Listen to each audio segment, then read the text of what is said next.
Welcome to Early Returns, hosted by Jan Baran, a partner of Holtzman Vogel. This podcast examines law and politics and seeks insights from political players in elections, lobbying, media, and the law. Now, let's join our host, Jan Baran. Welcome back to Early Returns, podcast about law and politics. I'm your host, Jan Baran. Our producer is Jody Mayer-Piazza. Those of us in Washington, D.C. can feel the tempo of work is changing. The holidays are long past. It's now 2026, and that means two things to many people who work here. First, Congress is back, and lobbying is at its temporary peak. Second, this is an election year. It may not be a presidential election year, but all 435 seats in the House of Representatives will be on the November ballot, and one-third of the Senate is up for a vote. Government affairs specialists know that whatever can be done in Congress will have to be done soon, because nothing major usually can pass as we get further into an election year. Among the busiest people in Washington are government affairs professionals who work for companies and trade associations. Nothing affects business and the American economy more than government and elections. Who wins in November will affect all of us, but especially those engaged in free enterprise.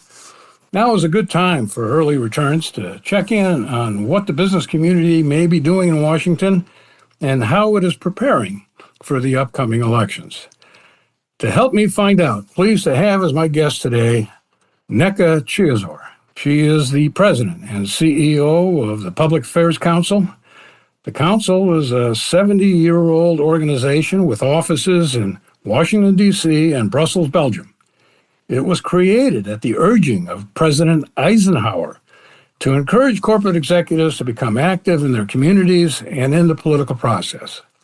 The Public Affairs Council now has over 700 members who are engaged in government relations, community affairs, and public affairs. Nneka is an executive who very much has been involved in communities and the political process during her career. Before becoming president of the Public Affairs Council, she was market vice president for Cox Communications in Hampton, Virginia. And before that, she was an executive with Verizon, including time as a vice president for public policy and government relations. Nneka is a graduate of Concordia University in Montreal, Canada, and has additional academic credentials from the University of Maryland and the Harvard Business School. Nneka, thanks for taking time from what I know is a very busy schedule to join us here on Early Returns. Thank you, Jan, and many returns to Early Returns. Thank you so much for having me here today. Happy New Year, my friend. Well, thank you so much. And, before we get into the Public Affairs Council and what's going on in Washington, the business community, I always like to know a little more about who I'm talking to. As we know, just about everybody who works in Washington, like you and I do, came from somewhere else. So where did you come from? Where did you grow up? And how did you wind up getting into this line of work? Oh, man, how much time do you have? All right, I'll make it quick. I was born in St. John's, Newfoundland in Canada, and grew up between there and Montreal. Did my secondary education in Nigeria, which is where my ancestry is from, and always had a dream of being in the United States and saw that opportunity, seized it, and never looked back. I am a proud American citizen. I have 2 daughters, a husband who transplanted here to Washington from Hampton Roads, where I last served as market leader for Cox Communications. So I like to say I'm a citizen of the world, and my race is humanity. Well, that's a great background. It certainly gives you a perspective, both professionally and personally and internationally. And I guess that comes in handy since part of your work with the Public Affairs Council does have international overtures. You have an office in Brussels. What do you do in Brussels before we get to Washington? What's going on there at the Public Affairs Council? What isn't going on? So much is happening. So we recently released our our inaugural report about trends in public affairs in Europe. And what's happening in Brussels today, Jan, as a result of the new geopolitical dynamic, is a lot of countries who used to interact economically with the United States, now as a result of tariffs are looking for new allies and looking to Brussels to provide that convening spot, right, for new agreements, new arrangements, new relationships. And so our office in Brussels serves as that convening point for our members. We do a lot of work, not just in Europe, but also in creating bridges to Singapore, to Brazil, to other regional hubs of economic, political activity that impacts our world as public affairs. How would you describe what the Public Affairs Council does in addition to creating a report of the sort that you just described? I mean, how would you summarize that? I tell folks, we make the world go round, public affairs as a profession, but the world does not know it. And we are strategists who sit at the intersection of business, community, and society. That's who we are. And the data proves our point. As a Public Affairs Council, one of the things that we do and do well, which is part of our mission, is to advance the field of public affairs. Oftentimes, people don't know what public affairs is. When you say public affairs, if you go to your mom and dad and say, hey, I'm working in public affairs, first of all, they're like, do you work for the government? What do you actually do?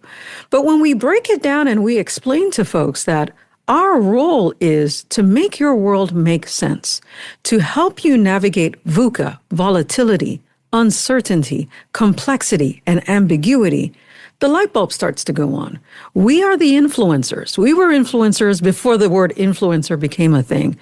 But in a nutshell, Jan, what I like to say about our role as a council is our number one role is to advance the ladies, gentlemen, and those that identify as such on how to make their world make sense for their various stakeholders. And those stakeholders, again, tend to sit at the intersection of business, community, and society.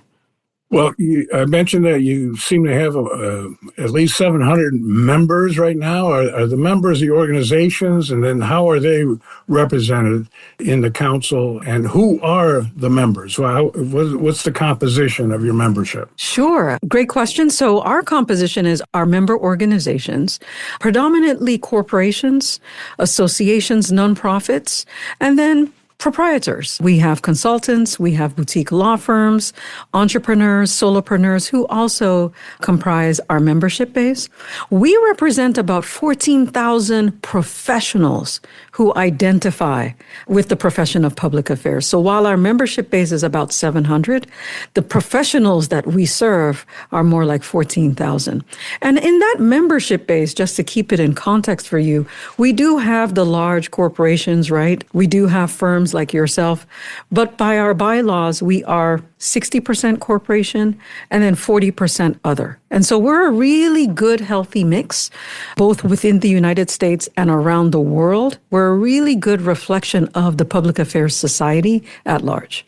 And of your corporate members, how many or what percentage would you say is big business, publicly traded corporations, including those that may have international business? Yeah, I would say that number is close to 90% of our corporate membership are large businesses that are on the Fortune 100, or certainly the Fortune 500 for sure. And these businesses, we have several multinational organizations.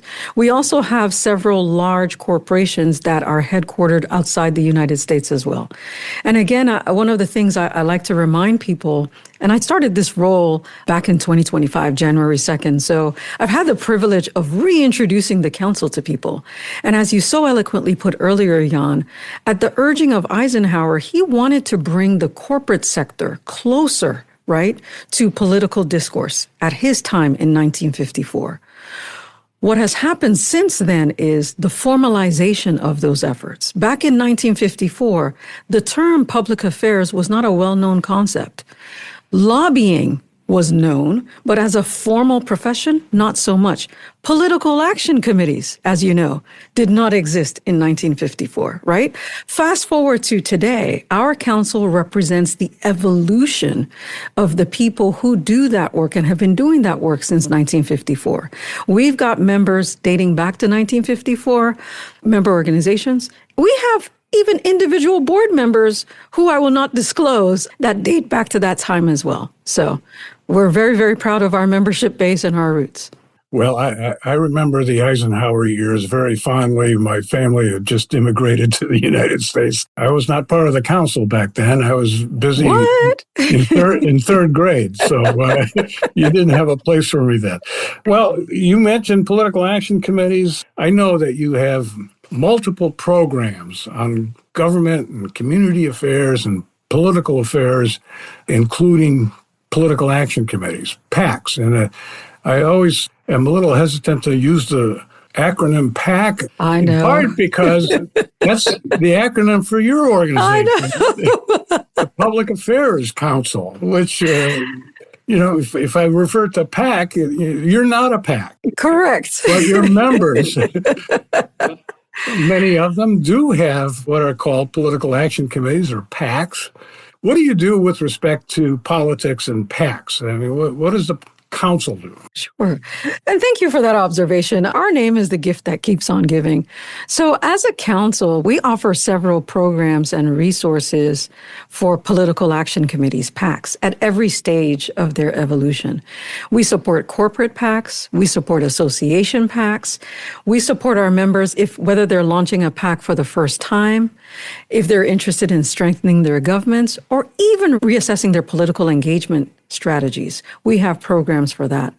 One of the areas that we are most known for in the PAC space is our National PAC Conference, which is celebrating its 50th anniversary. So, yes, Jan, for 50 years, the council has been convening bright minds, right, in the PAC space every year.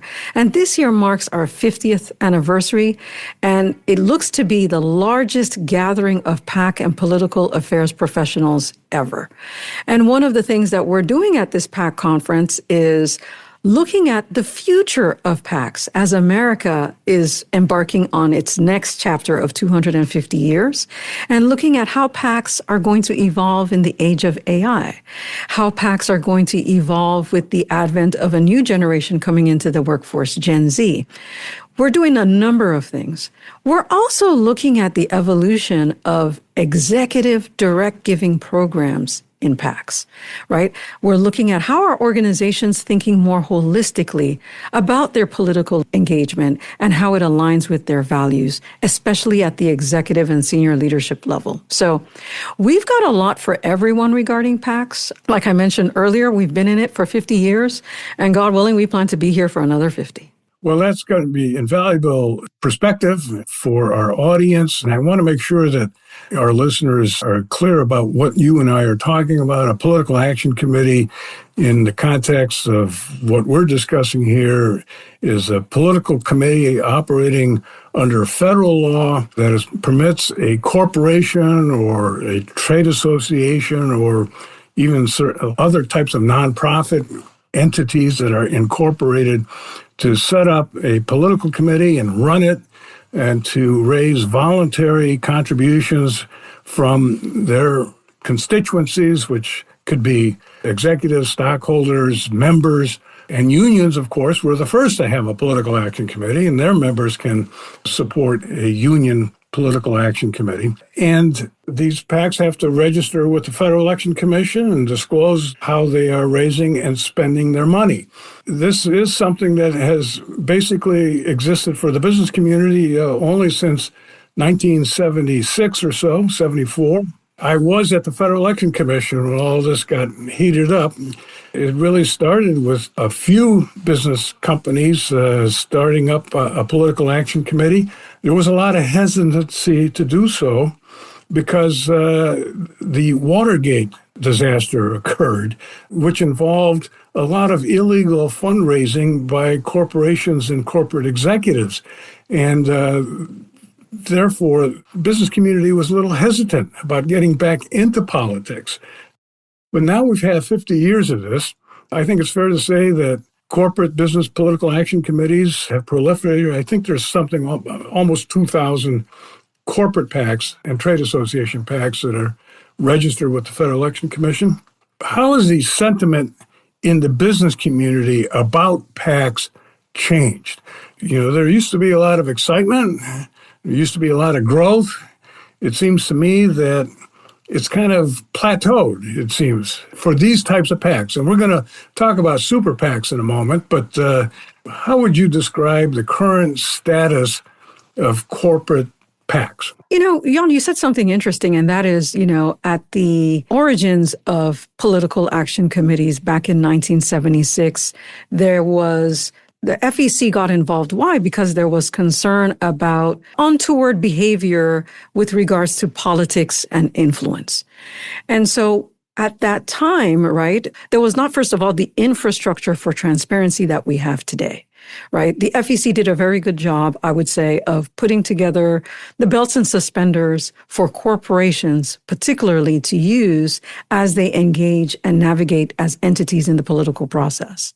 And so where we are, fast forward 50 years from that point in 1976, is the political action committee process has matured.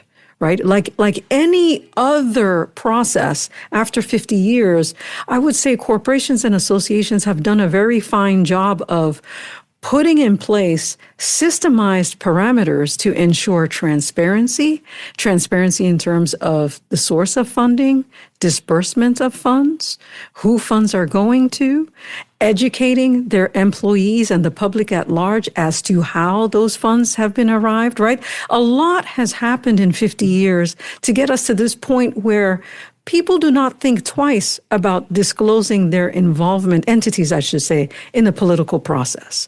And I also think, too, that as a profession, we've done a really fine job of making it clear that the influence corporations have through PACs on the political process is limited. Right. And so I think what we're doing is we're almost a victim of our own success. We started in 1976 saying, we want rules of the road, we want belts and suspenders, we want transparency, we want to contain how active and engaged a corporation can be through money in politics. And we've accomplished that. So I wouldn't say we've plateaued. I would say we've succeeded. Now, with that said, there are several things that I'm looking at, and I'm sure you're looking at too, in terms of, so where do we go from here?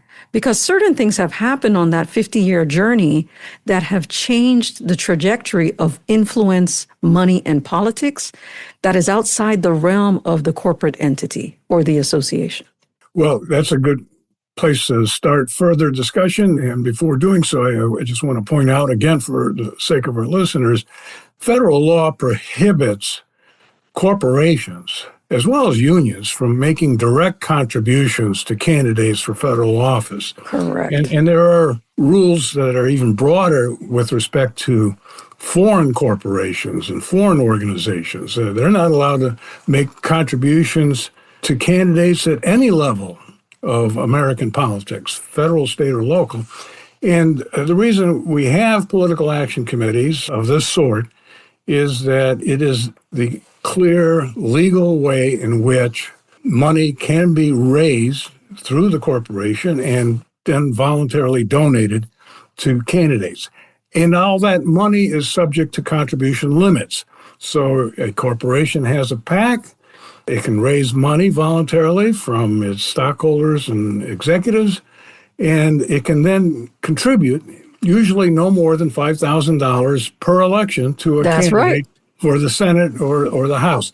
Jan, can you say that one more time for the people at the back? How much again? Can you just repeat that? $5,000. And by the way, I was there when that limit was established by Congress back in 1974. Okay. It has not changed in terms of the contribution limit.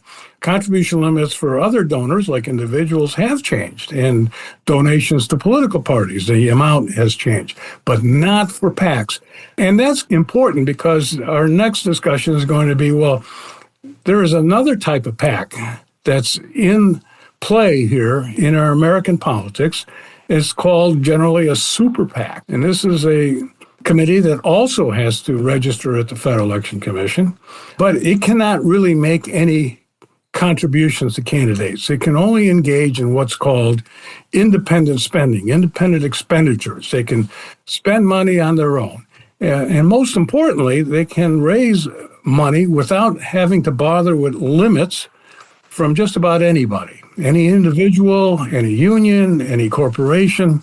And this is a phenomenon, as a direct result of the so-called Citizens United case, which came down 15 years ago, where the Supreme Court said that you cannot limit anyone, any individual organization, except possibly foreigners, on spending money on their own without collaborating with a candidate or political party to say something about what's going on in our elections here in the U.S. So super PACs have grown tremendously. They raise literally billions of dollars now.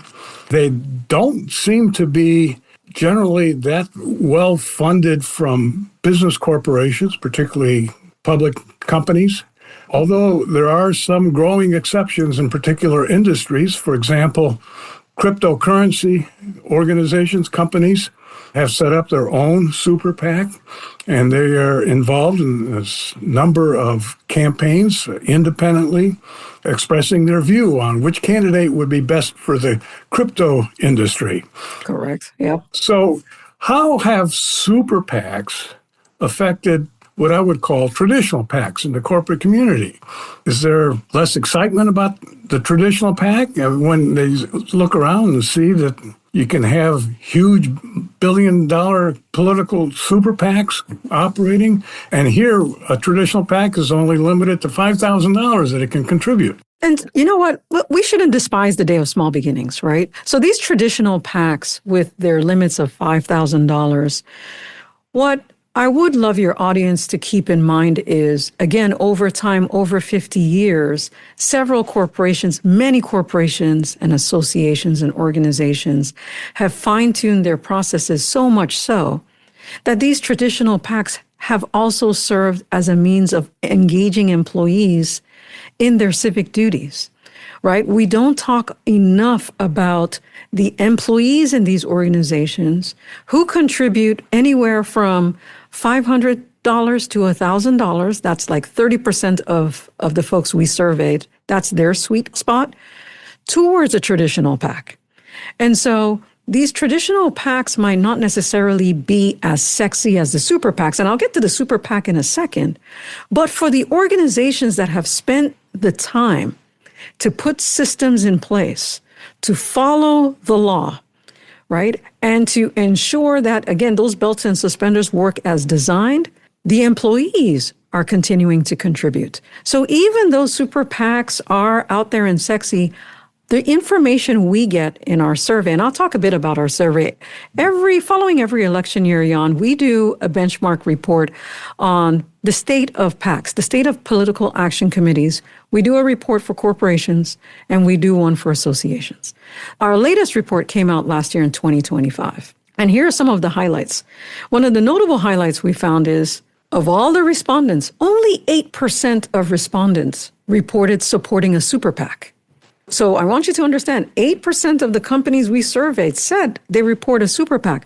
49% said their companies don't. Even though they're not prohibited from supporting a super PAC, they continue to support their traditional PACs, though. Those participation levels haven't dwindled. Another thing, too, to keep in mind with the traditional PACs versus the super PACs. Now, even though the super PACs are growing sexier, that's my word, I know it's not a legal term, and the traditional PACs seem to have plateaued, although they have not, CEO contribution towards traditional PACs has not dwindled.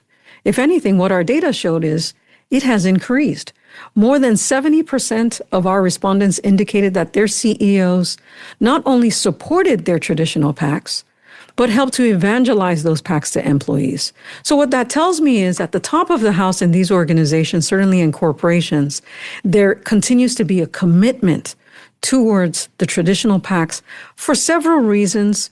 One, of course, being able to weigh in on the political process in a legally sanctioned way, but also being able to get the employee at the table. Let's go to super PACs, right?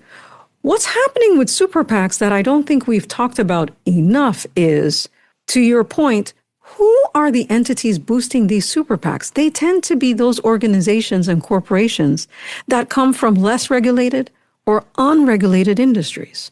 Crypto is one example, which is starting to weigh in on, regulation is starting to come their way.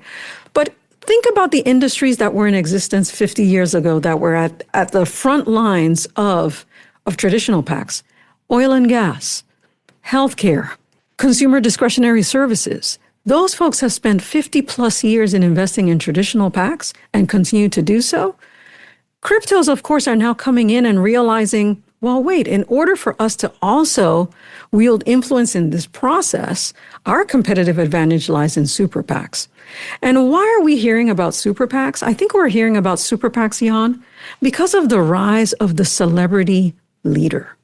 If, for example, Elon Musk, love the guy, did not announce how much money he dropped in MAGA, we would not know.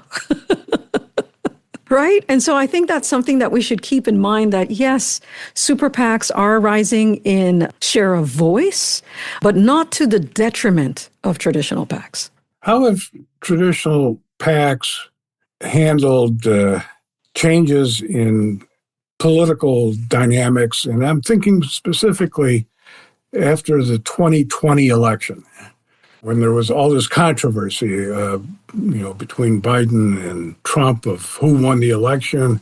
There was obviously a lot of controversial actions, including a demonstration that went against the U.S. Capitol, and all of that widely reported.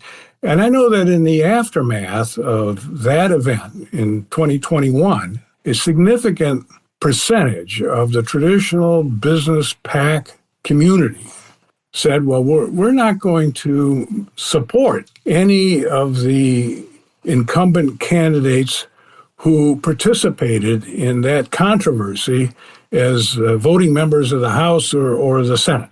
And that seemed to be the position of almost the majority of the PACs for some time. And then, of course, as things happen, time passes and politics changes a little bit. And all of a sudden, lo and behold, former President Trump becomes a candidate to be president again. And, of course, the controversial members of the House and the Senate run for re-election. And it seemed that the business community changed. What happened? Was it just practical politics? Was it a change of principle? And what effect, if any, does that have on what PACs are doing today in the current campaign? Yana, I love I love your command of the English language. I'll tell you this, 2020, let's go back to 2020, right? 2020 was a momentous year on a number of levels, right? If you think back to that time, we had the pandemic we were all dealing with, which we were at a time in 2020 where people, I would say, people including entities, right? Organizations, corporations, we had a reckoning with our values. That's the simplest way I can put it. We had George Floyd, which again caused this moment in our history for us to reckon with our values. We had, fast forward, the November 2020 elections. And what it led to was what I term values-based PACs. And values-based, really, operations beyond PACs. A lot of corporations and associations started to look at their activities through the lens of their values, and how I talked earlier about we as public affairs professionals are strategists at the intersection of business, community, and government, right? I would say the business community was now brought closer to those two other legs of the stool. And that led to a lot of PACs shifting to including criteria regarding their values, their mission statement, et cetera, in their contributions. But I'll tell you this, what our data shows and what we do know is it did not drastically shift back in 2020 the proportions of contributions that were made to respective parties. So at the time, a lot of organizations were, I would say maybe 51% leaning towards contributions on the Republican side versus 49 on the Dem side. Fast forward, our report showed last year, that number now is maybe 53% Republican and the rest Democrat. Not a big swing. And so I don't see a shift in the values. If anything, what I see is a shift in the narrative. We're not hearing that narrative about aligning with values from a PAC perspective as much as we were back in 2020, 2021. That said, Jan, we will see, I think, by the midterms, right, how this plays out. Because again, we are at another moment based on several things you're reading in the media regarding immigration enforcement, regarding the new generation, the new voting generation's attitude towards immigration enforcement, towards the shift in policies that are values-based, for example, DEI. We will see what bearing that has on the political process and what bearing it might have on PACs. Certainly, it's having a bearing on super PACs because the super PACs are, gearing up. But for traditional PACs, I would dare to say I don't think we'll see much of a shift from the business community in terms of how they contribute. Mm-hmm. Right? Because if you're in business, your job as a business is value creation. At the end of the day, your business is about creating value. And every business should strive to create value in a way that makes sense for themselves and for their shareholders. And you can only do that in a centrist, moderate way. Well, would it also be fair to say that when it comes to business PACs, historically, and I assume currently, the vast majority of the donations they make to candidates for the House or the Senate will be to incumbents who are seeking re-election? Is that borne out in your statistical studies? You're asking a good question. What's borne out? What we see in our research is the top three things that move the decision on how businesses make their donation decisions is one, alignment with the organization's mission, priorities, the candidate's leadership position, right? And membership on a relevant committee, which is tied to leadership, but also relevance in the community, right? And so I see this shift and this continuation really of relevance and this shift from values to relevance. How relevant is this candidate on my issue, in my market, right? On my business and to my employees? But it sounds like they're almost all incumbents or people who are already in Congress and seeking re-election. Now, there might be open seats, but that's not a whole lot of seats each election year. Yes. So is it still, I guess my question is this fair to say that really incumbents are the ones who are going to receive the vast majority of corporate PAC contributions? Provided they are, again, relevant to that corporation's market. Yeah, well, it'll depend on what committee they serve and whether what committee you serve on. Yes. And whether they have any controversial political background or history. I mean, that we saw a little blip of that after 2020, where all of a sudden, one of the considerations was this incumbent involved in the 2020 post-election controversy or not? Yes, but it seems that you've also confirmed that that perspective or view and concern was fleeting. By the 2022 election, we're back to the traditional, we're going to evaluate whether this incumbent is important to our industry, sits on the right committees, and maybe in leadership and so forth. Yes. And I would say this, and this is my view on incumbency. It used to be that we could rely, I would say Washington circa 10, right? The PAC community could use incumbency as a clear bellwether for contributions. I would say in this day and age, given the volatility and uncertainty, market relevance is the trend that we will be looking for. So incumbency alone would not necessarily guarantee support, I would say, from the business PACs. It's more relevance, right? And I think what you're seeing too in the political process as it's playing out is we should expect to see a shift in narrative towards relevance. How relevant are you to the economic opportunity I'm trying to create in my market? Well, your organization is convening a PAC conference next month or later this month, and you're going to have a record turnout. That's right. These are going to be representatives of your member companies that have political action committees. And I'm sure they're going to be discussing, well, what are you doing for the 2026 election? Are you changing anything?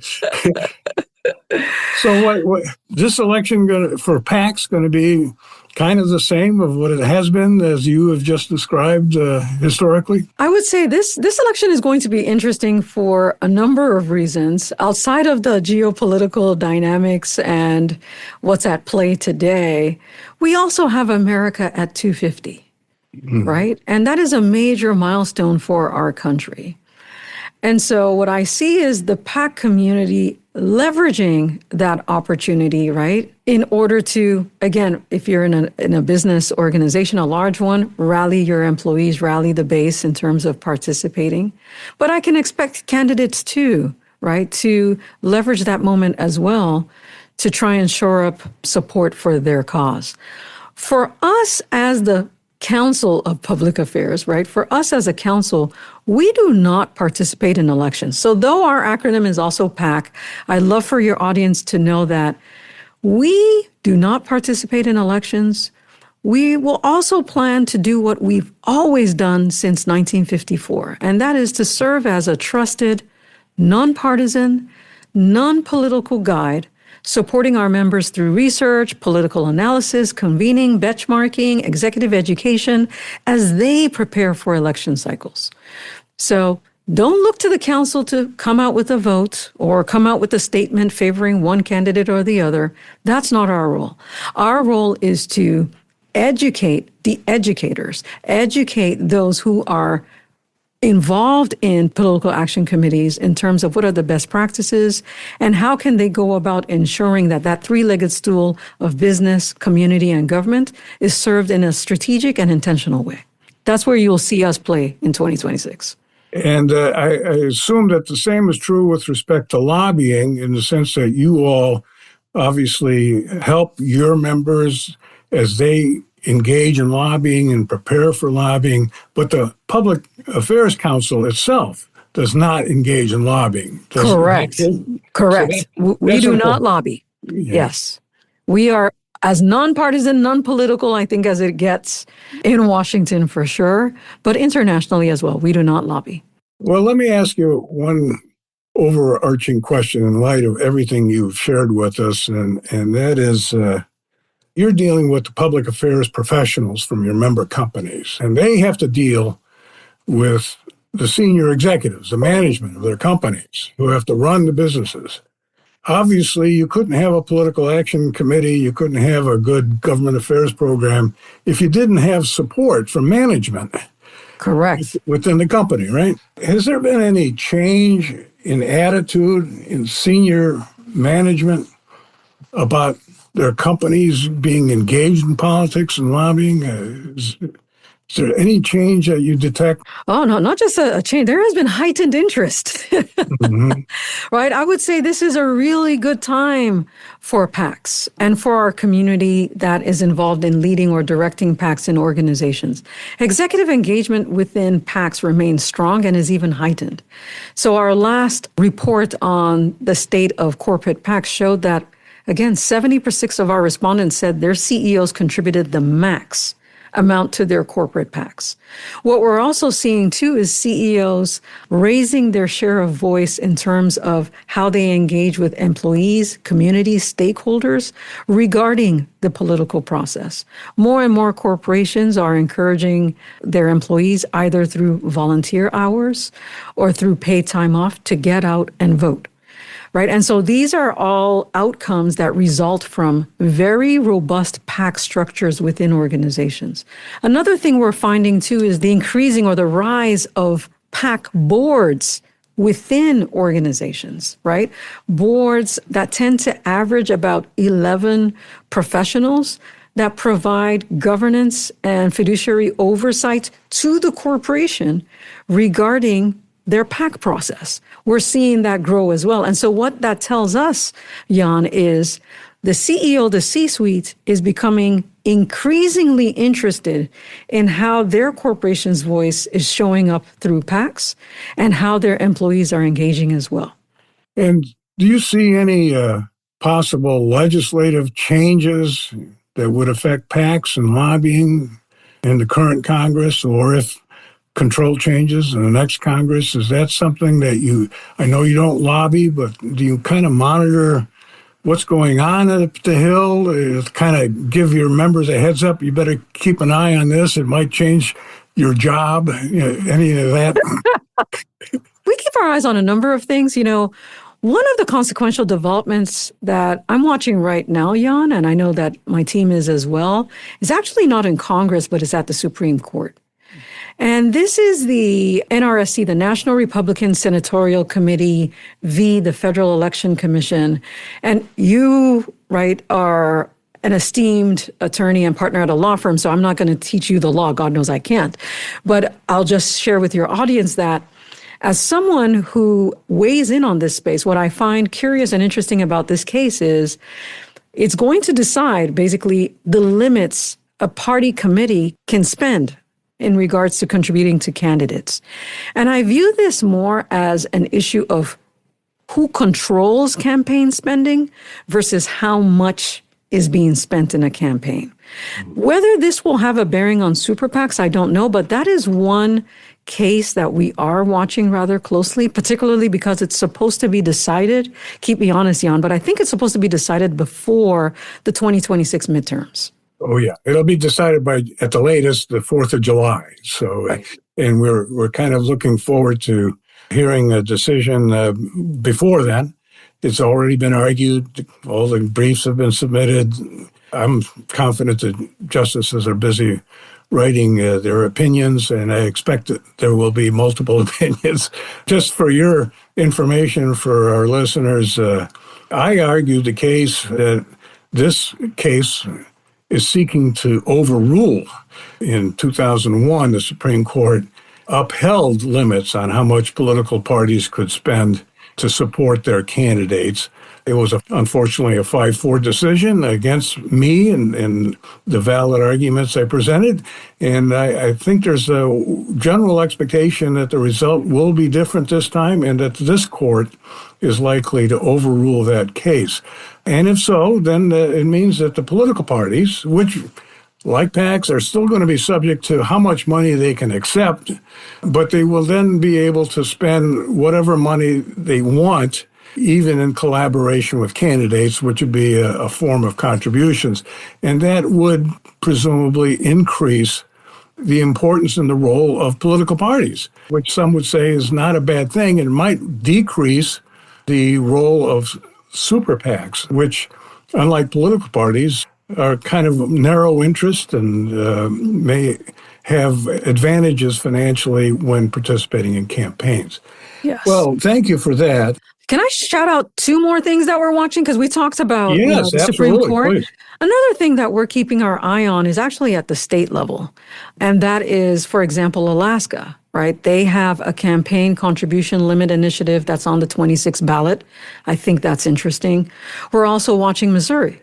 They have Amendment 4 on the ballot, and on the November ballot. And as I understand it, it would do many things, including prohibit foreign campaign contributions. Mm-hmm. Why I find that interesting is because Missouri is already something of an outlier, right? Campaign contributions in the state are currently unlimited. So the fact that they need something on the ballot to prohibit foreign campaign contributions, I'm like, I wonder, it'll be curious to see what's going on there.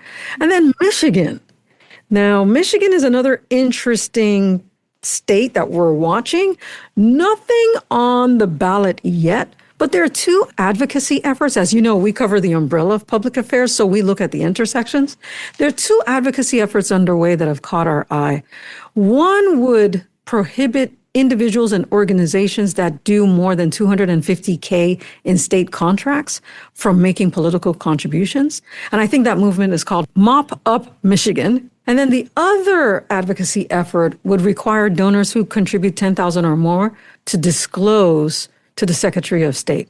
And that campaign is called Show Me the Money, Michigan. And so I'm looking at these two advocacy efforts, looking at these campaigns and seeing whether there will be a ripple effect of these campaigns in other states. On the congressional side, there are, as you know, several bills that are out there regarding putting more belts and suspenders, as I like to say, on super PACs. I don't know that they will get any traction in light of some of the broader issues Congress is dealing with now, for example, funding the Department of Homeland Security and ICE. So I'm not sure how much traction we'll see at the Congress, within the Congress, but states are another area we're watching too. Very good. Thank you for those updates. We're going to monitor all of this ourselves here at Early Returns. And depending on what happens in the 26th election, you might be getting a call back from me to follow up on some of the things that we have talked about. But before we wrap up, one thing I always ask my guests is whether they have any sort of reading recommendation for our listeners. It might be relevant to what we've all just discussed or what you think would be something they ought to pay attention to. And that's assuming that you have time to read, whether it's books or something else. I know many of my guests would like to read, but they really don't have a whole lot of time. So do you have anything to recommend our listeners? Absolutely. I'll come up with a couple of quick recommendations. First, of course, is Public Affairs Council, PAC.org. Check out our website, check out our 2025 PAC benchmarking report, or reach out to Jan. Actually, that might be best for the audience. Just reach out to Jan and ask Jan, give me PAC's benchmarking report on PACs for corporations and associations. So that's shout out. That's plug one. Plug two, for those who are into reading, one of the books that I've gone back to is How to Win Friends and Influence People. Dale Carnegie. I think we are at that time where I know I certainly need the refresher, and I think we all need a refresher on how do you actually win friends and influence people who might have different views than you, especially in this era we're in of hyperpolarization. So that's another recommendation. And then for those of you who prefer visual stimulation, visual learning, I encourage you to watch Victoria, the series on Netflix.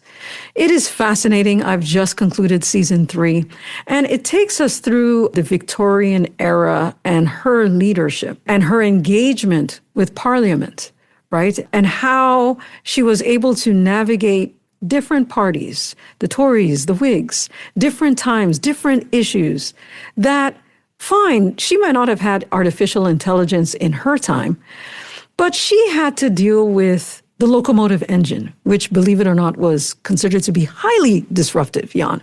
And so for you, who would have known? Well, the internal combustion engine and locomotives and, they quickly, once the cars got invented, put out of business carriage makers and harness makers, so it changed things. And those are excellent suggestions. I kind of wish that Dale Carnegie and Queen Victoria were around during the days of TikTok to see what they would say about that. But maybe we can learn some lessons from reading and looking at those programs as well. Thank you for those recommendations. And thank you, Nneka, for helping us get up to date about what's going on in Washington and in the business community. And thanks to our producer, Jody Mayer-Piazza, and our sponsor, the Holtzman Vogel Law Firm, for their support of this program. As a reminder, any opinions that have been expressed here are those of the host and our guests and do not necessarily reflect the views of our sponsor or their clients. All of our episodes, including this one, are available on buzzsprout.com, as well as many other podcast platforms, including the National Law Review.